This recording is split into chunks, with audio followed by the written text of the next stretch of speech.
Good morning Dharmavaram. నేను మీ ధర్మవరం అశ్విని. పుణ్యం కొద్దీ పురుషుడు, దానం కొద్దీ బిడ్డలని పెద్దలు ఊరికే చెప్పారో చెప్పండి. సామెత కరెక్ట్ గానే చెప్పానో లేదో కామెంట్ అయితే చేయండి. భర్త ఒక్కడు మనకి సపోర్ట్ గా ఉంటే చాలు, మనం ఏదైనా సాధించగలము. అలా సాధించిన ఆడవాళ్ళు ఎంతమందో ఉన్నారు.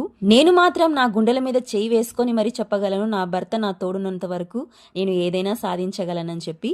మీకు ఇలా ఎవరైనా సపోర్ట్ చేసే వాళ్ళు ఉంటే వాళ్ళ పేరు మాత్రం ఖచ్చితంగా కామెంట్ అయితే చేయండి. నన్ను సపోర్ట్ చేయడానికైతే ధర్మవరం మాత్రమే కాదు, ధర్మవరం చుట్టుపక్కలున్న పల్లె ప్రజలందరూ వస్తున్నారు. కేవలం ఒక్క బౌల్ తీసుకోవడానికి అంత దూరం నుంచి వచ్చి నన్ను సపోర్ట్ అయితే చేస్తున్నారు. అక్క, ఇన్స్టాగ్రామ్ నుంచి చూసి వచ్చాం, ఫేస్బుక్ నుంచి చూసి వచ్చాం, యూట్యూబ్ నుంచి చూసి వచ్చామని చెప్తూ ఉంటే చాలా చాలా సంతోషం వేస్తుంది. అందరికీ సపోర్ట్ చేస్తున్న ప్రతి ఒక్కరికి థ్యాంక్ యూ. వచ్చిన వాళ్ళందరూ చాలా బాగున్నాయని రివ్యూ కూడా ఇస్తున్నారు. Thank you. ఈ రోజు నా అదృష్టం వేరే లెవెల్ అని చెప్పాలి. ఎందుకంటే ఉన్న సైకిల్ పంచర్ అయిపోయి పాదయాత్ర అయితే స్టార్ట్ అయితే చేశాను అనమాట. ఇంత కష్టపడుతున్నాను కానీ ఎవరు లైక్ చేయట్లేదు, సపోర్ట్ చేయట్లేదు, ఫాలో అస్సలు చేయట్లేదు. ప్లీజ్ మిమ్మల్ని నమ్ముకొని నేను ఇన్స్టా స్టార్ట్ చేసి బిజినెస్ కూడా స్టార్ట్ చేసినాను. ఒక చిన్న లైక్, ఒక చిన్న ఫాలో.